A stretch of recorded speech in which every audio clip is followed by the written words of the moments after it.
Let's talk about dogs that are so afraid to go outside that you literally struggle to take them out for a walk or for a potty. Dogs constantly stop, refuse to continue going, or sometimes they just pull you back towards the house. Sometimes they lay down and refuse to go further, and all this jazz. So in this video, we're going to talk about several topics. Topic number 1, what is the reason? Why is your dog afraid to go outside? Because if you don't understand why they refuse to do it, we're not going to know how to find the proper solution, because there is no fix that fixes it all. Second, we're going to go through the list of all the signs. What does it mean the dog is afraid to go outside? Some things are obvious, like the dog stops and refuses to go further. Some things are less obvious. And also some things people mistaken for stubbornness, laziness, and other things. So we're going to unpack that as well. 3, we're going to discuss how you should approach the situation. What should you do if your dog is afraid to go outside? And 4, I will give you 2 scenarios how I would, as a trainer, approach the dog who is afraid to go outside. Obviously, we're going to have different reasons. Depending on the reason, we have different strategies. So I'm going to give you 2 examples that are most common, and then you will see what out of those examples will fit in your particular case.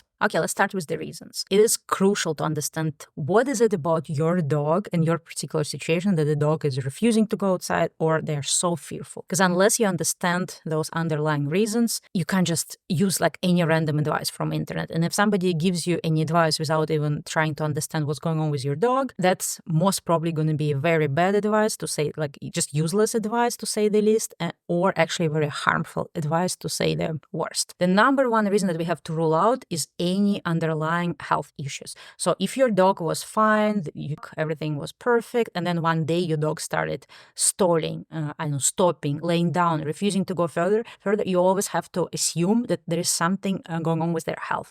Maybe it's some orthopedic pain, maybe they have like some hip dysplasia, maybe it's some arthritis, maybe it's like other things that can be prevalent in older dogs, but can also happen to younger dogs. So if this is something that didn't happen before and started happen a lot, your dog is refusing to go outside, but they never refused before, always assume health as a first thing to rule out. Go to your vet, make sure you spend enough time to observing your dog. Are they walking weirdly? Is there anything else that changes in them? So you can report it to your vet. Because this is quite common. If the dog experiences any pain, chronic pain, or any undiagnosed illness, they would be less likely to go outside because it's just too much stress to go outside. Like us, when we are sick, when we have, migraines, stomach, any other dental pain, we probably don't want to go outside and hang out. The second thing that also can happen to some dogs, if the dog has any aversion towards the walking equipment, so the collar, the leash, the harness and stuff like that, especially if you change something, or maybe you're doing some training, maybe there was something going on with the equipment. So please pay attention. Check the dog. Maybe they have a rash. Maybe they have something that's too tight and it's causing them either some discomfort or maybe even pain. Maybe your dog gained some weight and now the equipment is too tight. I know it maybe sounds ridiculous, but I actually used to walk dogs as a dog walker, and I would notice how sometimes people would have a harness that is extremely tight. That's definitely not comfortable, and you can't loosen it up because the dog has probably gained some weight and there is no more way to make it looser. So that means you need to get a new equipment. Sometimes it happens that some dogs just dislike their walking equipment and they would refuse to go for a walk just because they don't like the walking equipment. Try different harness. Let's say if you walk your dog on a harness, try one day to walk them on a collar and see if there is any different. Or if you walk your dog on a collar, maybe see if you can use harness or switch the harness. So it's always a good idea to make sure you're not having anything that's aversive to them. It's not only the fit of the harness. Sometimes I see people have too many tags, different like address tag, then vaccination tag, maybe another tag that you're supposed to have, and then they have some other nice hanging things that everything is jingling, everything is making so many sounds, it's too loud. Or sometimes there are things that banging against their body. So let's say there is a very heavy metal piece that is constantly dangling and hitting them on the chest. So pay attention to these things. Sometimes as simple as that, it can be just equipment. Another reason, if you move to the new area, new apartment, maybe this new area is a little bit more scary, or your dog is not used to new place. Maybe let's say you lived for 10 years in the previous place, you always took the same route and then you had to move somewhere else. So this can be also part of the adaptation. In this case, we'll discuss how to deal with it, but this can be a reason. So if there is any recent changes, that can be a reason too. Also here, probably another reason that worth mentioning, if you got a rescue dog, it's quite normal for some rescue dogs for the first couple of weeks to be a little bit more shut down, to be a little bit more cautious. Or sometimes, let's say, if you got a rescue who used to live in a rural environment, now they're in the city, so it's normal tell that they might be very afraid to go outside, or they just want to stay put, hide somewhere and don't go outside.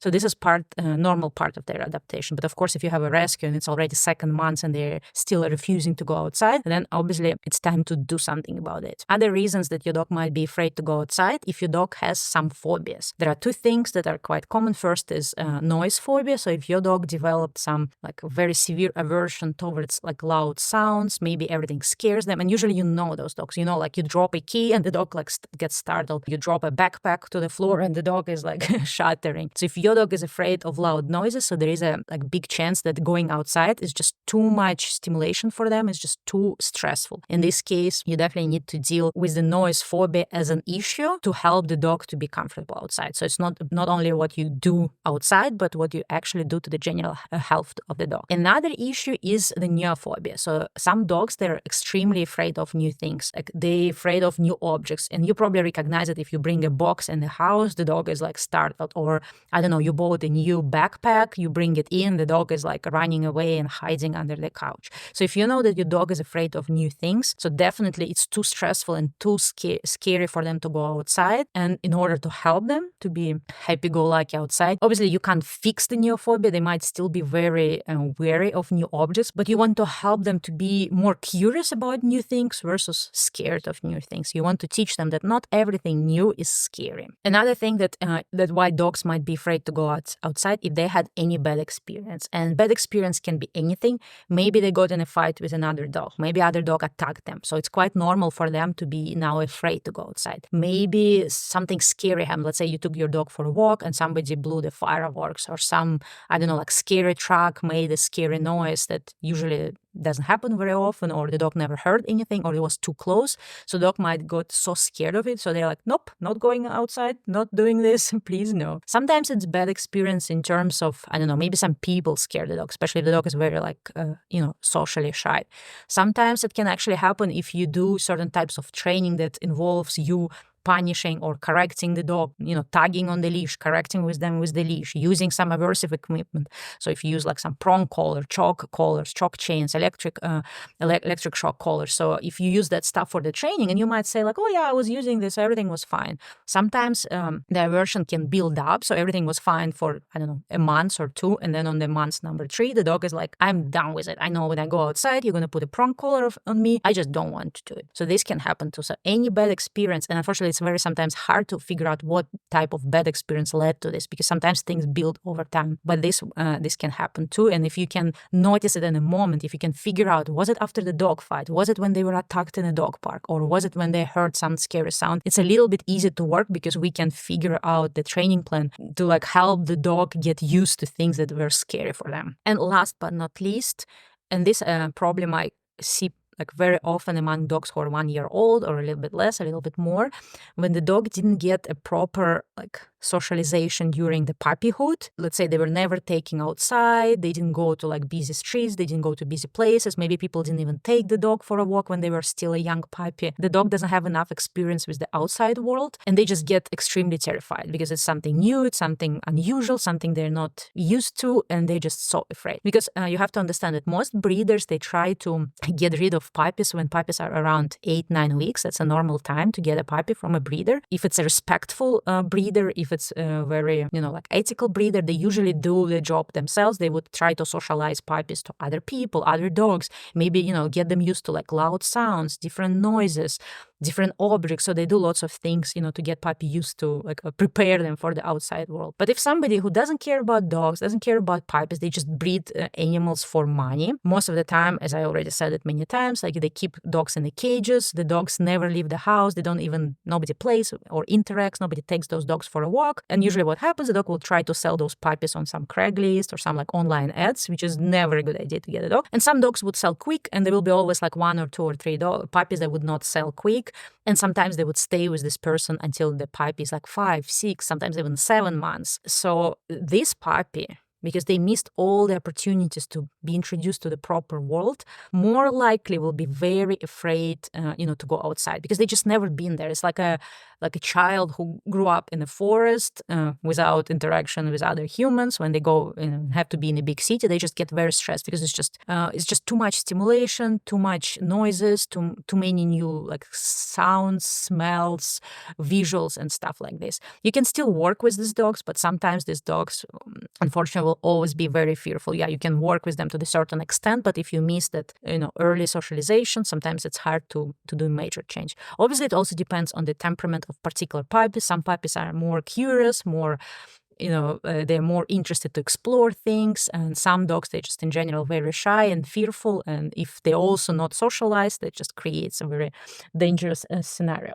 Okay, let's talk about the signs. So what tells us that the dog is actually afraid to go outside for a walk? The first, probably obvious one, but sometimes it's not obvious for all the people. If, let's say, you tell your dog, let's go for a walk, and instead of being excited like most dogs would be, your dog is hiding, or you have to chase them with the equipment. Sometimes, as I mentioned, it can be equipment problem, not the outside walk problem. But still, if your dog is afraid just seeing the walking equipment, they definitely have a problem with going for a walk, and you should not be forcing them. You should be actively working on a problem, because the more you force them to go outside, because you think like, they will just get used to it. The more you force them, the more likely the problem will get worse. With some dogs, it can work that you force them once or twice, and then they just get, they just get over their fear. But sometimes people think the dog got over the fear, but if I look at this dog, I would say like, no, the dog is extremely terrified. They just understand they don't have a choice. And we don't want the dog to live in a constant fear of the outside world. We don't want the dog to live in a constant stress. The welfare goes down and stuff like this. Obviously, we don't want that. If we got a dog, we probably want the dog to have a nice, good life. So if your dog is hiding, as soon as you grab the collar or a leash,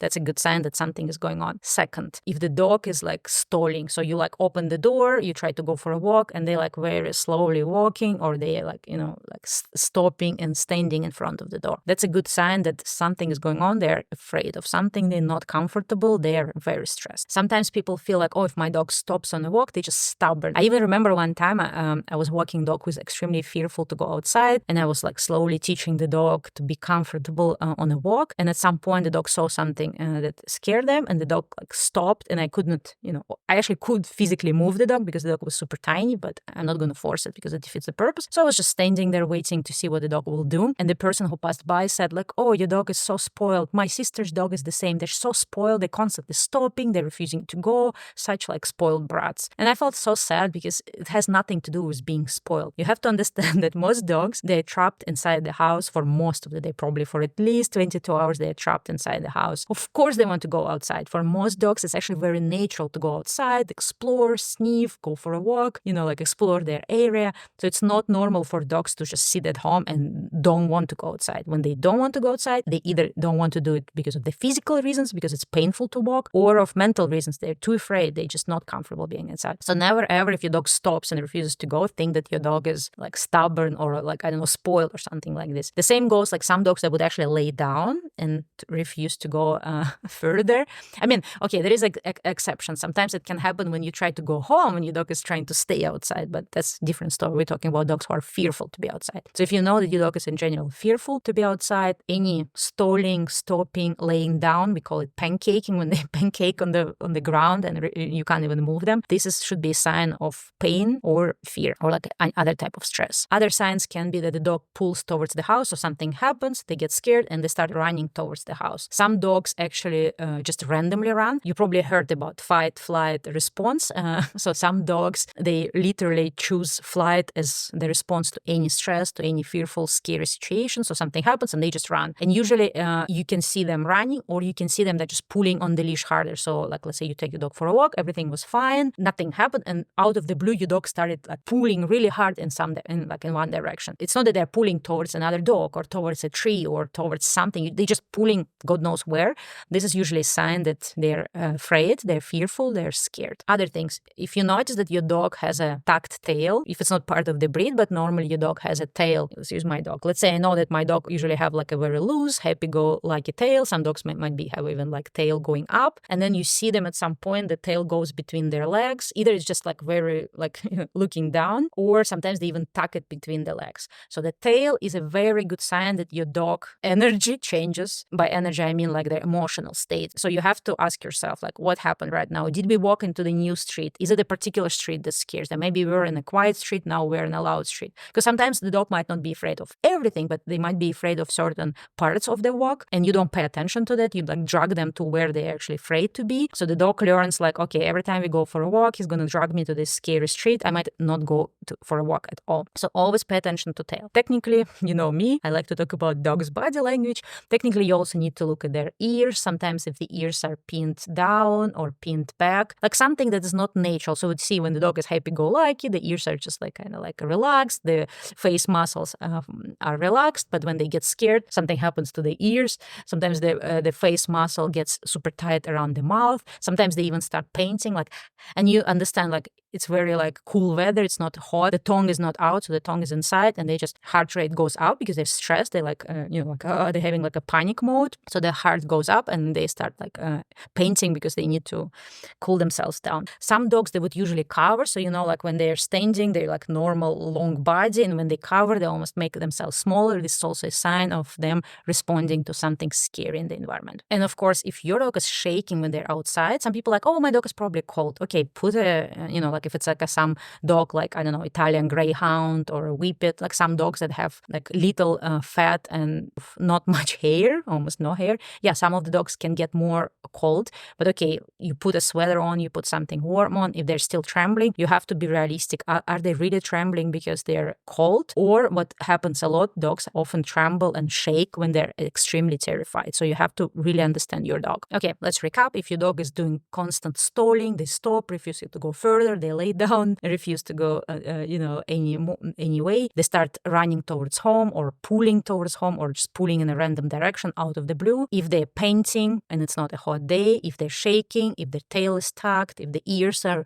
like very low, these are a good sign that your dog is in stress and they are not comfortable to be outside. And the problem is that the more stress they experience outside, the less likely they will like enjoy going there. Because you have to understand, imagine, okay, let me give you an example from human life. Imagine you go to the work and imagine your work environment is very stressful. Something scary happens, like something unpleasant. It's just like a nasty work environment. Even if nothing happens with you on everyday basis, in the morning you're already thinking like, oh my God, I just hate going there. So this is exactly what the dogs experience. If they have like a constant stress, fear, any other discomfort, they will be like already dreading go there. So even if nothing, you're like, oh, nothing happened today. I don't understand why my dog was like that. They're just dreading. They're like anticipating. They already like nothing happened, but they already don't feel good about it. That's why we want to do some training, to do some behavior modification and change how they perceive the outside world.